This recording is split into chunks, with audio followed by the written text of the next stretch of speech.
আসসালামু আলাইকুম, কি অবস্থা সবাই? আশা করি সবাই অনেক অনেক ভালো আছেন এবং সুস্থ আছেন। নিয়ে আসলাম নতুন একটি এপিসোডের ফিল্মোরা এক্স এর স্টেপ বাই স্টেপ টিউটোরিয়ালের। আর আজকের টিউটোরিয়ালে আমরা শিখতে যাব কিভাবে খুব সহজে আপনারা ফিল্মোরা এক্স ইউজ করে কালার ম্যাচ করতে পারেন। সো চলুন শুরু করি আজকের ভিডিও।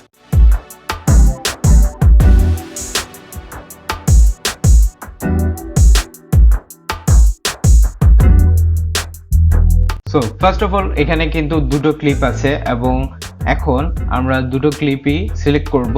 এখানে যদি আপনার 3টে থাকুক বা 4টে থাকুক বা 5টাও যদি আপনার ভিডিও থাকে, আমরা যে সিস্টেমটা দেখিয়ে দিচ্ছি ঠিক সেই সিস্টেমে আপনারা কিন্তু কালার ম্যাচ করবেন। সো ফার্স্ট অফ অল আমরা করব হচ্ছে দুটো ভিডিও সিলেক্ট করলাম। সো সিলেক্ট করা শেষ। এখন আপনার মাউসের রাইট ক্লিক করলে দেখতে পাচ্ছেন এখানে কালার ম্যাচ আছে। অর আপনি যদি এখানে সিলেক্ট করে দেন হচ্ছে এখানে ক্লিক করুন, এখানেও কিন্তু কালার ম্যাচ আছে। অর আরেকটা সিস্টেম আছে, সেটা হচ্ছে আপনার কিবোর্ড শর্টকাট, সেটা হচ্ছে অল্ট অ্যান্ড প্লাস এম চাপ দিলে আপনার কালার ম্যাচ চলে আসবে। আপনারা যখন ফার্স্টে আপনারা যদি কালার ম্যাচে চাপ দেন তখন কিন্তু এইভাবে থাকবে। সো আপনারা যারা কালার ম্যাচে আসবেন, আসার পরে এখানে কিন্তু কম্প্যারিজন ভিউটা চাপ দিবেন। দেন এখান থেকে যে কোনো একটা ফ্রেমকে সিলেক্ট করবেন for your reference clip.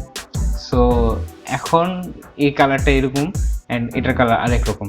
So এখন আমরা এটাকে রেফারেন্স ক্লিপ হিসেবে ধরে দেন এখানে আমরা কালার ম্যাচ করব। সো আমরা এখানে রেফারেন্স ক্লিপ হিসেবে সিলেক্ট করে দিলাম, দেন হচ্ছে এখানে ম্যাচে ক্লিক করলাম। You can good to go. এখানে কিন্তু আপনার করা শেষ। এখন যদি আপনার মনে হয় সেটাকে আবার যদি ঠিক করতে হয় বা রিস্টোর করতে হয়, তাহলে এখানে কিন্তু রিস্টোর একটা চিহ্ন আছে। সো যদি রিস্টোরে ক্লিক করেন তাহলে কিন্তু আপনার কালার আগের মতো চলে আসবে এভাবে। সো আমরা আবার কালার ম্যাচ করে ফেলি, যেহেতু এখানে আমার দুটো ক্লিপ এবং এই কালারটাই দরকার আমার।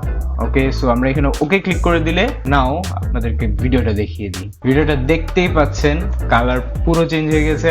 আগে কালার একরকম ছিল এবং এখনের কালার পুরাই আলাদা এবং দুটো ক্লিপের কালার একদম সেম। এভাবে আপনারা খুব সহজে ফিল্মোরা এক্স ইউজ করে কালার ম্যাচ করতে পারেন। আজকের এপিসোড এই পর্যন্তই। আজকের এপিসোড কেমন লেগেছে অবশ্যই কমেন্ট করে জানাবেন এবং ভালো লাগলে অবশ্যই লাইক করবেন এবং শেয়ার করবেন আপনাদের বন্ধুদের সাথে। আর যারা আমাদের চ্যানেলটি এখনো সাবস্ক্রাইব করে রাখেননি, গিয়ে আমাদের চ্যানেলটি অবশ্যই সাবস্ক্রাইব করে আসবেন। দেখা হবে নতুন কোনো এপিসোডে। সে পর্যন্ত সবাই ভালো থাকুন, সুস্থ থাকুন। আসসালামু আলাইকুম।